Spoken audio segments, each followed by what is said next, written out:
Welcome, everyone. This is Dr. Tiffany chiming in again, one of the collaborators of the Black Women's Self-Care Bundle that is officially launched and will be available until the end of July. Today, we are continuing with our Ambassador Speaker series. So excited to have another inspiring conversation reminding Black women in particular about the importance of self-care. So today we have Rakita Lillard-Brown from Holistree. Welcome. Thank you for having me. Of course. So we are just going to get right into it. So you tell us a little bit about yourself, the work that you do, and who you serve. Whenever this question is asked, it's always, ooh, what do you say? I like to answer it in this way. So I am Rakita Lillard-Brown. I am born and raised in Maryland, and I'm the oldest daughter. And that is really important as it relates to my work because I mostly create spaces, opportunities for Black women, specifically centering them, making sure that they have the space to have an aha moment or breathe or rest, just be, right? Because I don't think that we get that a lot. And that is really tailored from growing up with a Virgo mother, seeing her, who is also an oldest, work till she can't work anymore, overextend herself, be sick, and still try to push through. I knew that was not something that I wanted to do, nor was it something I wanted my sisters to do. And other women, right? And so Holistree really is a love letter to Black women. I want us to know through and through that there is safe spaces. There are opportunities for you to be all of who you are with no judgment, with care and intention. And I've been lucky to do this for 10 years now. And so I'm really proud of that. Wow, that is amazing. Yes, I wanted to sign up already for what I think we're talking about. Use a space to breathe, to rest, to be seen. We need that. Yeah, absolutely. Especially now. We've always needed it. I don't think that there are enough spaces. I think people think, oh, this is another retreat, another workshop, another community. There are so many. There are not enough. There are not enough spaces for us. There are not enough opportunities for the world to see us at rest, to see us happy and joyful. And so I will do this work for the rest of my life because I don't think there will ever be enough space for us. Yeah. And we'll get into this some more, I'm sure, but self-care isn't something that you do just once, then you're done, right? So yes, there are going to be multiple opportunities to take that space and reflect and breathe because we need to do it on a regular basis. It's a practice, right? It is something that you have to incorporate into your life every single day intentionally. I think that it goes beyond the things that we see in the mainstream, right? Take a day off, take a vacation, go to the spa, get your nails done, eat right, exercise, all valid, right? All of it valid. But I think that it is more about maybe it's a mind shift, a mindset. Because if I set the intention and the commitment every single day to care for self first, the world wins. Because when we are well cared for, everybody wins. So I was going to ask you, what does that word self-care mean to you? We're already speaking to it, but is there anything else that you want to add to what even is self-care? Yeah, that's a great question. I also think it's a tricky thing to answer because it is unique to each person. I don't think that there's a standard, no cookie cutter, right? Like, I think that the best way to describe it is what is the plan that you have for yourself so that you can be your best self at all times, even in chaos, overwhelm, not just when it feels good. What is that plan? I think that is what self care is. Man. Yeah. So there's a part of it that's very intentional. It's not an Absolutely. afterthought. It's not something that you do once you have done everything else on the list because we know that never happens. But Yes. it's thinking ahead and being intentional to have a regular ongoing practice. Yeah. And on a simpler side of it, right? I think that I'll use myself for an example. If I wake up in the morning and I love coffee, Okay. my favorite thing, but I also know that before I have my cup of coffee, what are the things that I've done for my body so that I can feel good, right? I know I should have a glass of water. I know I should hydrate before I drink. Yeah, I know that, right? My commitment, though, because I can choose. I can choose to just jump right up, do all the things, drink the coffee, or I can be like, you know what, Rakita, actually, I value how I feel. And the coffee is a beautiful beginning to my day. I love it. I love coffee for the taste, the smell, the ritual of it. Okay. But I also know that I need some water to function. Right. And so, on the simplest side of self care, it's that intention, right? Like, all right, let me do the things that I know I need to do so that I can be my best self. Yes. But you also mentioned an important word there. You said commitment. Right? Yeah. So you'll drink the coffee because you like to do that, right? But you also talked about needing to have a commitment to doing the self-care thing, which is drinking the water. So what are some of the challenges for Black women around self-care? Oh, I think there are tons, right? One, the world tells us all the time we have to work 10 times harder, right? We have to put others before ourselves. We don't be too boastful, don't be too loud. Do the hard work. Oh, of course you can do the hard thing, right? Manage the family and the job and all of the world tells us all these things. Many of us are raised that way, right? Take care of everything else. And so it's not impossible, but there's a lot of noise that you have to cut through constantly. Yes. And so I think that can be a challenge because life is always changing. People are always changing.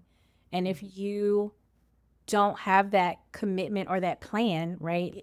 Beyond the commitment, because, all right, grace, right? I'm not even committed 100% of the time. No. So it can be challenging, but I think the plan, if I work the plan, if I work the care plan, I can always get back to that space. But that is hard sometimes. Sure. Sure. And so I think that's the biggest challenge for us is that the noise can be so loud that lose sight of your plan. So we're working against a lot of socialization that says to just keep pushing through, to be twice, and it's never even part of the conversation. The conversation is about what are you doing? Are you doing it a lot? Are you doing it perfectly? Then there's no other conversation about, okay, now that you've done those things, have you rested? When are you Yep. going to rest? Yep. Right? Just, Are just you like feeling up to doing these things? okay, what do you have next to do? And then on top of that, I have to be mindful of my face expressions, my body language, my tone. So now I have to censor myself. And that's what I mean when I say having spaces to be all of who you are and not have to figure out which one is the right, which version of Rakita is the right Rakita to be in the room right now, right? Like Yes. that can take a toll on you Yeah. when you find yourself walking into spaces, and I see this often with the women that come into our spaces, you can see the pause, the hesitation. Oh, maybe I shouldn't say that. Or maybe am I too loud? I can see all of that. And then at the end of it all, you kind of see it kind of fade away, right? Because it's, oh, I am safe here. I'm safe to be all of who I am with no judgment and just celebration and love. And that is a beautiful thing. Even if it's just for 5 minutes, an hour, a day, a week, that moment Yes. can create the shift, right? That moment can help you get back to that care plan. I'm wondering if we can go back a little bit to Yeah. when you were talking about what brought you to this work. So we're talking about socialization, and one thing that you mentioned it twice actually was being the oldest Yeah. in the family. Can you talk a little bit of how that perhaps has impacted the work that you're doing around self-care? Yeah. I think so. My mother passed I think it's been, oh my gosh, it's been almost a year, almost 2 years now. and I am the oldest. Right. And even in that experience, it was like, I don't know if anyone actually said, you have to take on all of this. It just made sense. I think there's something that happens with the oldest that you, whether you've been told you have to do these things or you self-appointed yourself doing these things because that's what makes sense. That's a lot on a person. It's a lot on a child. And while I love being the oldest, if you ask my sisters, they're going to tell you I love being the leader. I love being the boss. I love all They of may that. say you like it a little too much. Yeah, they may say, oh, okay. But even in that, I can recognize the moments that it was hard, even to just get to a space to ask for help, right? Like, I'm the oldest. I got to take care. I got to take the lead. I got to handle things. And that, on the other side of that, I also recognize, and to be clear, is I'm a work in progress. So I'm always, Aren't we all? I'm always constantly thinking about this. But I think the passing of my mother really highlighted the places that I needed to let go, the places that I needed to allow help. And that has also really dictated my work because I know what it feels like to convince yourself that you have to handle everything on your own. I know what that feels like. I know what it feels like physically. I know what it feels like mentally. I know what it feels like spiritually. I know what it feels like financially. I'm glad you brought that piece in. Yeah. And so that feels really important to me because I think that's what Black women do, whether you're the oldest or not. We take on a lot. We take the lead. We stand in. We hold. Sometimes because we were told that we need to do this, or some way, somehow, we have convinced ourselves that Right. that Well, is those our job. messages are all around, right? Whether Yeah. they're told to us directly from a family member or whether we are observing other family members, and then we have internalized some of those messages and they're causing harm and pain. Yeah, absolutely. Yeah. Okay.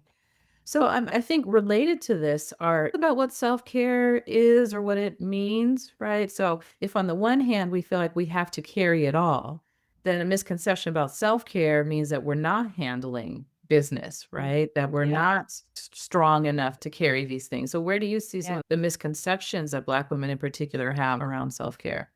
We started this research initiative last month, back in May, and it is around Black women and how we handle leadership. And one of the conversations, this came up, the misconceptions, right? It was like listening to women share how, oh, I thought I had to take care of all of this. And what I realized is that doesn't help anyone.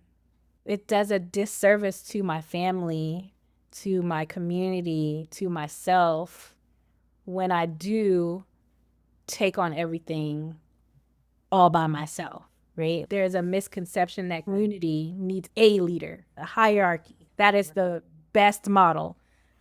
I don't believe that. Not I don't believe that is how community can effectively work. why. We are just now getting to a space, and it's very small, that we're realizing that, right? There's still a lot of work that needs to be done to understand what it means to be a part of a community, to lead a community, to be in community. There's a lot of misconception around that, and that is why we often see communities break down, right? Because that's why they're not sustainable, Right. because there's just so much work, there's so much healing that has to be done to even be in that kind of space, to really share, to really be equitable. It drives me nuts when I hear people say, oh, is this equitable? I'm like, what do you really mean by that? If we really are going to talk about what it means, there have been times that I've had to check myself. Wait a minute, Rakita, you can't be talking about community and being equitable when you just did the very thing that you fuss about. And so I think that that is one of the biggest misconceptions around self-care, because there's the word self, right? Which Yeah. you're like, that So means averse to that, right? a collective. You should have community in your plan, in your self-care plan. Yes. Yeah. For a lot of different reasons, right? So one, not one person needs to carry everything. And you, like you said, it's not sustainable for that individual or for the community. So it really serves no one Yep. for that one person to manage everything, Yep. right? It Absolutely. doesn't allow for other people in the community to develop their skills and their resources and to contribute, right? So then in terms of building legacy, we've cut ourselves off from building that future. Yep. Mhm. Exactly. Yeah. So let's see here. So you have created a resource. You're going to be contributing a resource to Black women around self care. So tell us a little bit about your resource and how it can be helpful. Yeah. So I'm offering the Well Resourced Audit, Love it. and it is very simple. I didn't want to give something that was like too heavy intensive, right? Because we don't need to add Got anything enough of else to that? our business. That's why we're here. I didn't want to add anything heavy. But the audit really is just a couple questions, and they are really meant to get you to pause, right? And just evaluate for a second. And what I mean by being well resourced is what we're talking about, right? That community piece. If you are well resourced, then your self care is balance, right? There's room, there's spaciousness for you to take a break, which means I have to somehow trust my community to step in. Rest. And so that's what this audit is meant to do. It's really just meant to for you to see the question and be like, "Oh, wait a minute. If I'm being honest about my relational resources, right?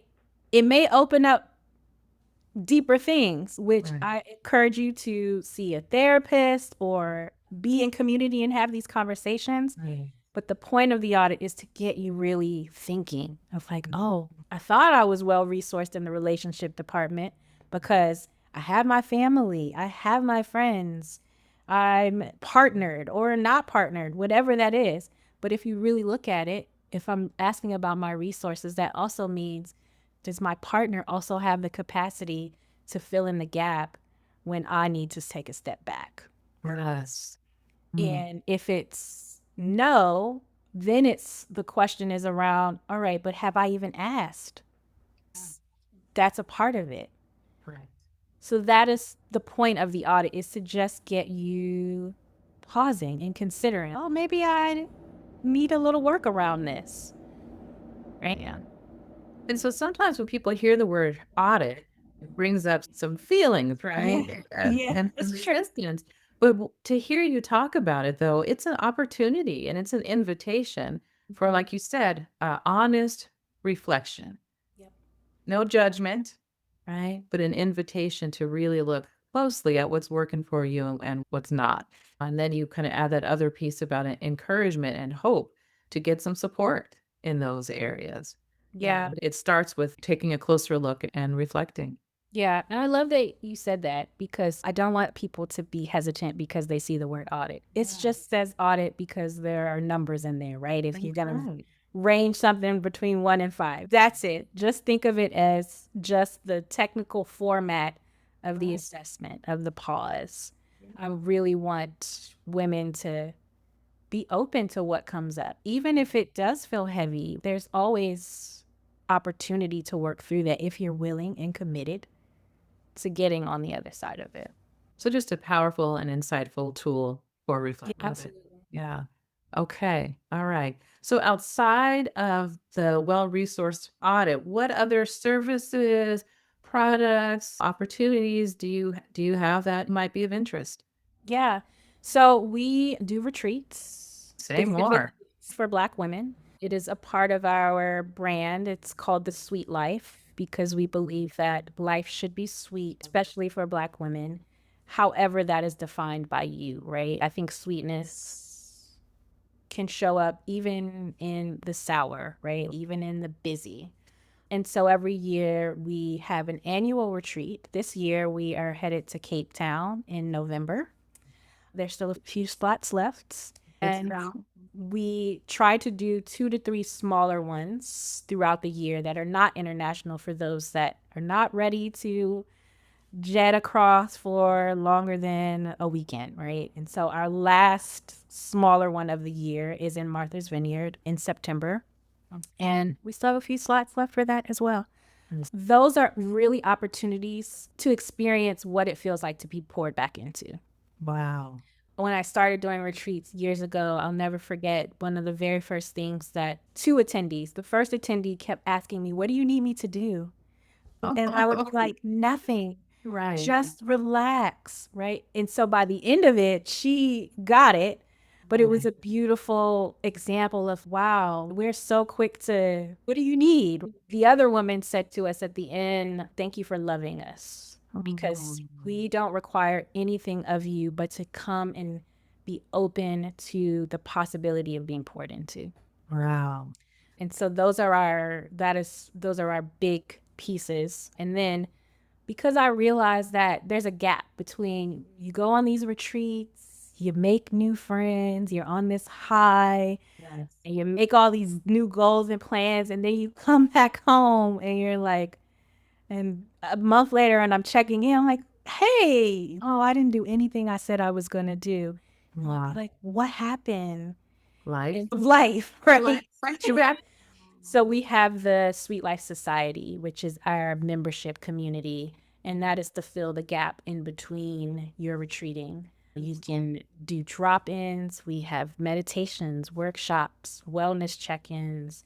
Every month, the women get together and talk about any and everything. It's supposed to be for an hour, but they always go well, because they just really enjoy sharing whatever's happening in their life and space. And you can be on camera or not on camera. We don't care. You come as you are. Right. And so that is the gap between retreats, is the society. And there's space in the society as well for The folks. society is community based, so there's no cap on it. Sometimes people either come in after a retreat, they're like, "Oh, I want to stay in touch," or they come in before and you build your community, and now you go on retreat with women you've been already in relationship with. So it's not capped, and I can't imagine that we may get to thousands. We're not there yet. It is a beautiful, slow building community that I'm really proud of, and I love the women that are in it. They are constantly making me smile. I love seeing the growth that happens. Women come into our spaces and they find new partners. They start businesses. They change careers. They retire finally. They breathe, right? That is the goal, right? To have a space that you can come into and be celebrated, cheered on, held accountable in a loving, healthy way. That's what we're here for. Oh my goodness. I love it. Yeah. I love it. Okay. So retreats, two retreats that both have space available. So if you are listening to this, there is room for you at the retreats. There's also room and space in the membership to come and be part of community for the ongoing support, love, and accountability. So how do they sign up? How do they follow you? How do they get in touch with you? Yeah, the quickest way is directly through our website. It's holistree.com. All of the information is there. You want to start at the button that says join the society, you click there. You want to see what experiences we have, you'll click there and you can register. Everything is very streamlined. And in addition, I always tell people this, but I wish that more people took advantage of this. I love having, I call them Sweet Life virtual coffee dates. Nice. So you can always email me. It's Rakita@holistree.com, and schedule a Sweet Life coffee date to just talk and see what the best entry point is for you. Just, you're like, you know what? I just needed someone to talk to about my wellness journey. Listen, I can talk about it all day. Yes. So there are many ways to Okay. contact. Okay. Do we one more favor? Spell Holistree for folks because I want to Yep. make sure that they can find you. Yep. So Holistree is HOLISTREE. So we will definitely include all of your contact information in the comments for this video, but I want people to reach out as soon as possible because it sounds like what you have created and what you're offering to Black women in particular is so needed and that so many people would benefit from. So I don't want not knowing how to find you to be an obstacle. Yeah. Yeah. Yeah. Listen, come be a part of the community. We will welcome you with open arms. All right. So as we wrap up, do you have any final thoughts, any final words that you would want to say to Black women as they are really starting to think seriously and prioritize their self-care? Yeah. The thing that comes to mind is to give yourself grace. We give so much grace to everyone else, and we're so hard on ourselves. It is totally okay if you are on your self care plan and you fall off tomorrow. Just give yourself grace and commit. Tomorrow's another day, right? So I want us to really be able to do that for ourselves. I think that's more important than anything else. The world is already hard on us. We don't need to be any harder. Thank you again so much for joining me today. Thank you for the work that you do. So we will see you again on International Self-Care Day, which is July 24th. We'll be live on various social media channels, noon Pacific time. That's where I am, at 3 o'clock Eastern, and then do the math depending on where you are. That's going to be, I've had a chance to interact with, I think, most, if not all of the ambassadors. And I'm just really looking forward to just a rich conversation with an amazing group of women. So I hope that folks can join us live. We know that is a Friday, but the encouragement is, and don't tell your employers that I said this, but it's a Friday and it's International Self-Care Day. So I know I have one thing on my calendar that day, and that's to be in this conversation and community. But that's it, right? It's important for us to practice what we preach. And if someone's going to say, hey, this day is dedicated to taking care of you, I'm going to take that invitation. So Yeah. I invite everyone else to join us on the 24th. Yeah. I'll be there. All right. Thanks again. See you soon.